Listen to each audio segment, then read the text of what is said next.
গত সপ্তাহে ছিল পরিকল্পনা, শেষ মুহূর্তে সিদ্ধান্ত স্থগিত রাখা হয়। এই সপ্তাহে সাঁতরাগাছি বাস টার্মিনাসে কাজের জন্য রবিবার দিনভর বন্ধ থাকবে দ্বিতীয় হুগলি সেতু।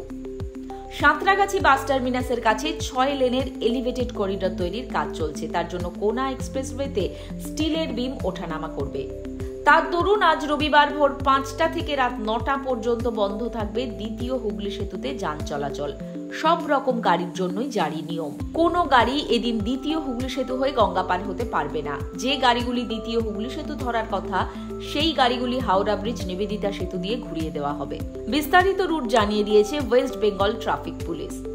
ট্রাফিক পুলিশ সূত্রে খবর, 16 নম্বর জাতীয় সড়ক হয়ে কোলাঘাটের দিক থেকে আসা গাড়ি যেগুলি কোনা এক্সপ্রেসওয়ে বা দ্বিতীয় হুগলি সেতু ধরতে চায়, সেগুলিকে নিতে হবে বিকল্প পথ। কলকাতা যাওয়ার জন্য ধুলাগড়, সলক, পাকুড়িয়া, সিসিআর হয়ে নিবেদিতা সেতু ধরতে পারবে।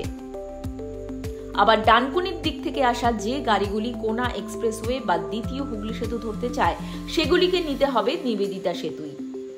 কলকাতা থেকে হাওড়াগামী গাড়িগুলিকেও তাই করতে হবে।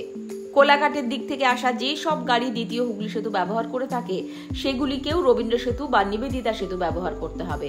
পণ্যবাহী যানবাহন ছাড়া অন্য যেসব গাড়ি কোলাঘাটে যেতে চায়, সেগুলিকে Kazipara GT road, Betaila, Andul road, Alampur হয়ে NH-16 ধরে ধুলাগড়, রানীহাটির রাস্তা ব্যবহার করতে হবে। পণ্যবাহী যানবাহন ছাড়া ডানকুনিগামী অন্য যানগুলিকে শৈলেন মান্না সরণি, শানপুর মোড়, হাওড়া আমতা রোড, সলক, পাকুড়িয়া, সিসিআর ব্রিজ ধরতে হবে। নিবরার দিক থেকে আসা সাঁতরাগাছি স্টেশনে যেতে ইচ্ছুক ছোট যানবাহনগুলি জগাছা মাহিয়ারি রোড ব্যবহার করতে পারবে। কাজীপাড়া থেকে সাঁতরাগাছি স্টেশনে যেতে ইচ্ছুক ছোট যানবাহনগুলি কোনা এক্সপ্রেসওয়ে ব্যবহার করে সাঁতরাগাছি স্টেশন পর্যন্ত যেতে পারবে। এখন সময়, ফলো এবং সাবস্ক্রাইব করুন।